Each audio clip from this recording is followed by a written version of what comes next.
Taiwan, I'm Jeremy Olivier with news from here in Taiwan and around the world.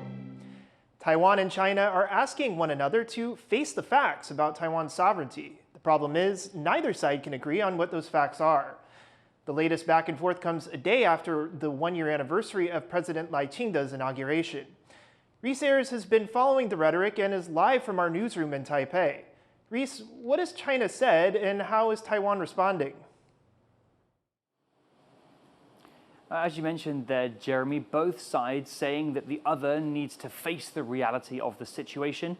But there are two different realities here, apparently. China's reality is that Taiwan is and always has been a part of China. But for Taiwan, of course, the reality is that, they already kind of operate as a sovereign country. Just this morning, the Mainland Affairs Council and the Straits Exchange Foundation held a joint press conference here in Taipei. They talked about a bunch of issues relating to China and Taiwan, including China's continued harassment of Taiwan militarily, also about the United Front's continued efforts to recruit people outside of China to join Beijing's agenda. One of the items there being bringing Taiwan back to China. And after that press conference, we managed to catch the Mainland Affairs Council minister who had this to say about the situation.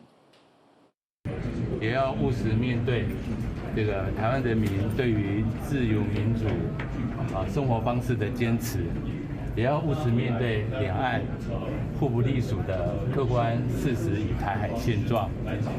希望两岸能够对等尊严，能够健康有序的交流，还有对话。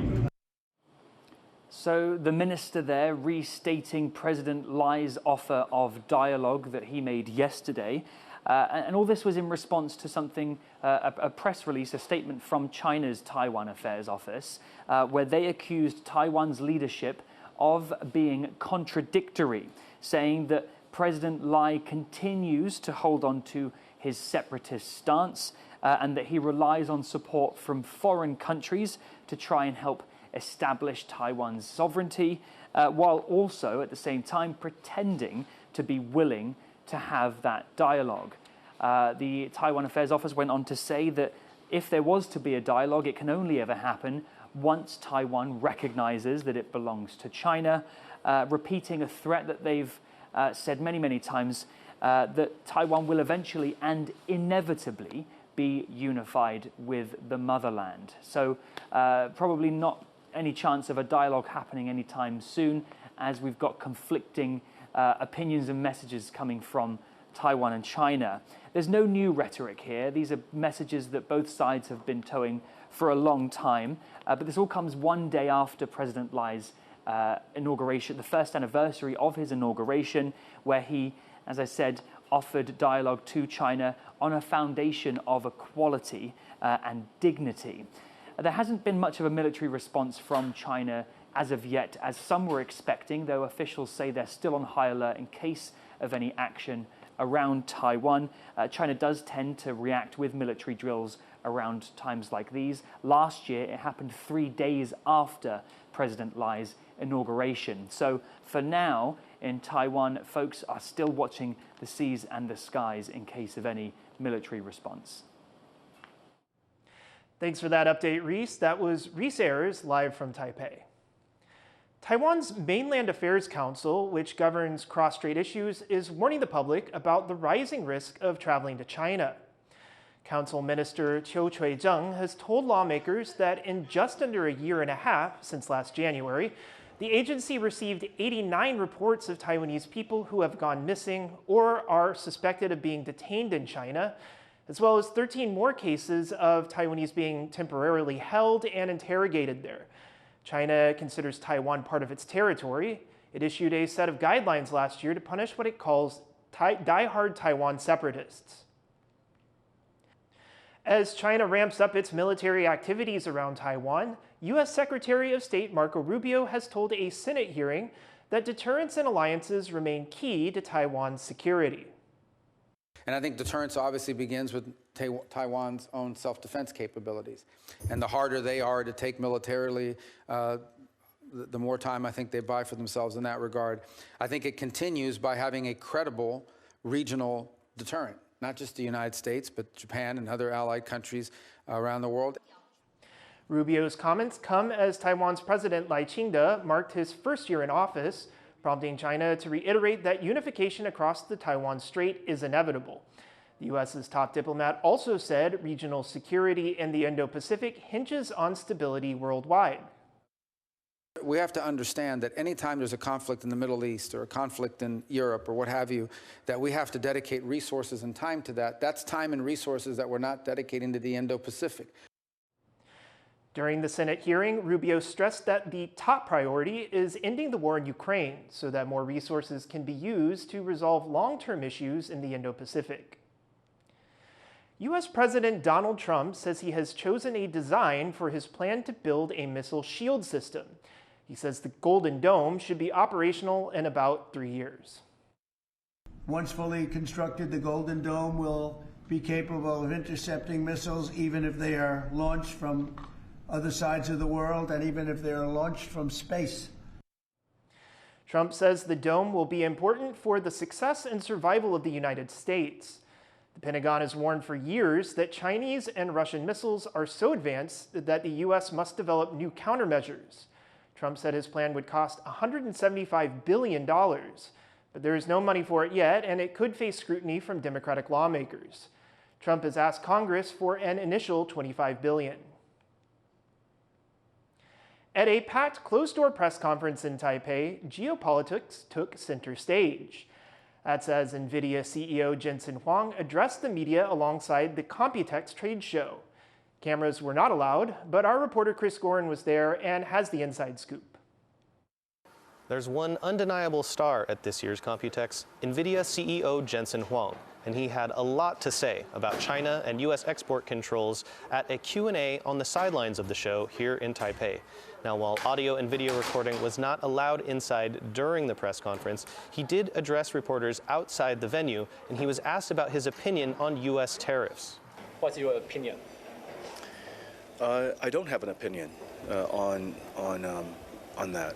I think there's a resetting of the trade around the world, and whenever it settles down, the industry will readjust, and so I have every confidence things will work out. He did have a lot of opinions about U.S. export controls and AI rules, however. On AI rules limiting the export of U.S. chips to many countries that were recently paused by U.S. President Donald Trump, he was very definitive. He says the policy was wrong. He says AI's spread around the world should be maximized, not minimized. And he thanked the U.S. president for pausing the rules, saying that Trump knows the race is on and that the U.S. should win it. On export controls, which Trump has continued to enforce, he was also critical, but did not criticize the president directly. He says the rules caused Nvidia to lose billions of US dollars, and he was very adamant that China was an important market. He says 50% of AI researchers come from China, and that the AI market is worth $50 billion, and it would be a shame to lose those dollars to companies like Huawei, which he called one of the most formidable in the world.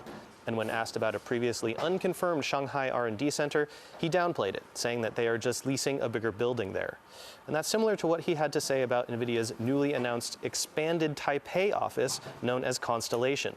When asked if the new office sent a message to the world about Taiwan, he joked that he just needed more chairs. But he did say that stability in the region was important. Huang also said the AI industry needs government support to build more energy infrastructure of all kinds, including nuclear. He did not name Taiwan specifically, but nuclear power is highly divisive here, with the country's last reactor being decommissioned just last week. So as Nvidia continues to promote the expansion of AI infrastructure across the world, it's clear that Mr. Huang wants to leave everywhere open for business. John Su, Klein Wang, and Chris Gorin in Taipei for TaiwanPlus. Nuclear power could be making a comeback in Taiwan as the opposition-led legislature has passed a proposal to hold a public referendum on restarting the Mainland nuclear power plant. The proposal comes from the smaller opposition Taiwan People's Party. The referendum would ask voters whether they support bringing the plant back online. Mainland was shut down earlier this month, marking the official end of nuclear power in Taiwan. The plan will now head to the Central Election Commission for review. If it gets the green light, the vote is expected for August. A fatal car ramming involving a 78-year-old driver earlier this week has set off a debate over senior citizens on the road. Though it may have been an incident of road rage instead of impaired driving, the Transportation Ministry says tighter rules for the renewal of older driver's licenses are on the way. John Van Trieste has this report. Mourners gather at the site of a car ramming in New Taipei that killed 3 people and left 12 injured on Monday. Though police have ruled out drunk driving, the driver has been unconscious since the crash, so it's unclear why he sped through a restricted zone and rammed into a busy intersection. Whatever happened, much discussion of the crash has focused on the fact that the driver was 78 years old and had just renewed his license without problems in February, despite having hit at least one other pedestrian in the past. Among those who've weighed in is New Taipei's mayor. 高龄者在整个测验未来在训练的过程当中，我们要好好的重新检讨制度。 Though drivers in the 18 to 24-year-old age bracket cause the most accidents in Taiwan, the number of those involving senior citizens has risen in recent years. In the days since the crash, attention has turned to how other countries with aging populations handle older drivers, and whether Taiwan should learn from them. On Tuesday, the Transportation Ministry announced stricter rules for drivers over 70 that it's been working on for several months. The full details are yet to come, but as soon as next year, the age at which older drivers must renew their licenses will go from 75 down to 70. To get a new license, senior citizens will need to pass new cognitive and agility tests. And those with a record of breaking traffic rules or causing accidents will have to do additional practical training. But there will also be an incentive for drivers 70 and up who hand over their licenses for good, a monthly commuter pass. The ministry says these rules are meant to help senior citizens, not create a stigma. 其实每一个人都会老，那每一个人都有行的需求，哈，所以未来我们对于高龄者，我们会用协助的方式，让高龄者更安全的来驾驶。 But there are concerns, especially for people who live in rural areas where public transportation is sparse or far away. 第一个可能适合的运具不足，那再来就是一个涵盖率不够，还有就是你的交通时间过长，导致很多长辈还会希望自己来做这样的一个自主的一个交通的一个行为，所以会自己开车。高龄换照不打假球，高龄换照不打假球，建立全面换照制度，建立全面换照制度。 And outside the cabinet building, a league of NGOs and smaller political parties is banding together to voice their own critiques of the new policies. None of these parties have sitting lawmakers right now, but they hope their demands will be heard. One is better traffic safety features around schools. Monday's crash happened near a school, and many of the killed and injured were students. But there's more. 重要的不只是年龄而已，还有包括风险的评估。另外呢，建立累犯驾驶的强制教育跟吊照制度，不要让那些无视交通规则的驾驶再继续的逍遥法外。And there were criticisms of recent government policy changes too. Changes, they say, make it so traffic rules often go unenforced. 现在只有警察在现场立刻马上发现的违规，才会被记点处罚。那这样子是不是我们警察人力就已经很不足了？你又不开放民众检举，那该怎么办呢？ Though some, including a former colleague of the driver behind Monday's crash, believe this was a case of road rage, the incident has highlighted once again that Taiwan's population is only getting older, and that older people's mobility will be a big challenge for the government. Devin Tsai and John Van Trieste for TaiwanPlus. Thank you for watching What's Up Taiwan. You can visit the TaiwanPlus website or follow our social media for more of our stories. Finally, we take you to a small town in France that set a world record for the largest gathering of Smurfs. I'm Jeremy Olivier. Take care and see you next time.